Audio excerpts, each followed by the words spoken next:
le travail remarquable abattu par ses services et lui-même en pleine pour nous permettre, en rapport avec les équipes du ministère des Infrastructures, de procéder à la réception et à l'ouverture de cet aéroport. Et surtout, au jour qui a été l'objet d'un engagement devant le chef de l'État. Et je le dis et le répète le plus souvent, quand nous prenons des engagements devant le chef de l'État, devant le Premier ministre, il appartient à toutes les parties prenantes d'œuvrer à aligner les planètes pour que cet engagement soit respecté. Et la philosophie, cette nouvelle philosophie avec laquelle nous voulons travailler avec toutes les entreprises, repose sur le triptyque coût, délai, qualité. Ça n'a pas été évident, je sais. Parfois les discussions, les débats ont été très douloureux, je sais. Mais c'était dans le seul objectif de respecter cet engagement pris devant la plus haute autorité.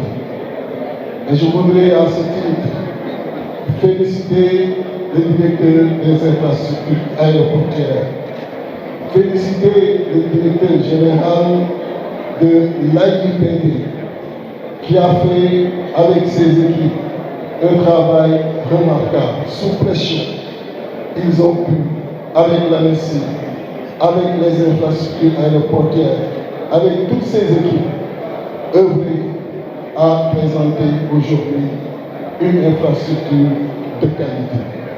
Et c'est ce qui est attendu sur tous les autres chantiers et avec tous les autres partenaires pour qu'on comprenne que désormais, quand on donne une date de réception d'une infrastructure, c'est cette date-là qu'il faudra respecter.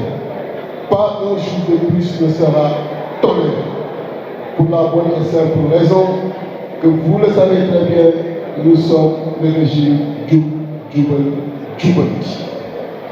Et je terminerai naturellement par féliciter toutes ces entreprises qui, malgré cette pression, l'architecte qui est en face de moi, malgré cette pression, ont su tenir le rang.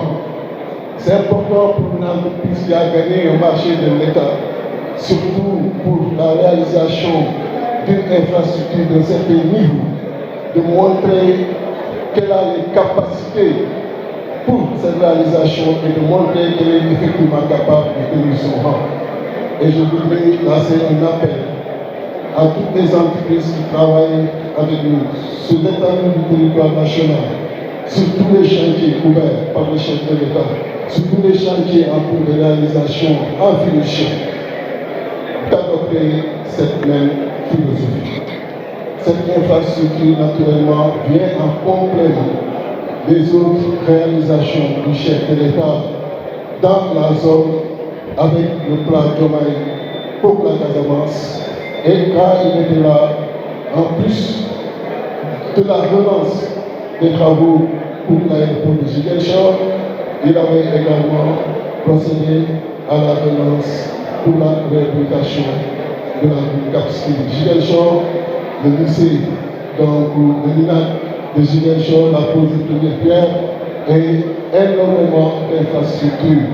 Et je voudrais ici annoncer que le 31 juillet, le vendredi 31 juillet, avec la GEROUTE, nous allons procéder en fonction de la disponibilité, bien évidemment, des autorités à la pose de la première pierre du second pont de Ziguinchor. Pourquoi cette précision? Pourquoi cette date et ce jour? C'est comme on l'a fait pour l'aéroport, pour que tout un chacun se mette tout de suite au travail, sachant qu'on ne tolérera pas un seul jour de plus sur les délais que nous donnons. Je vous remercie.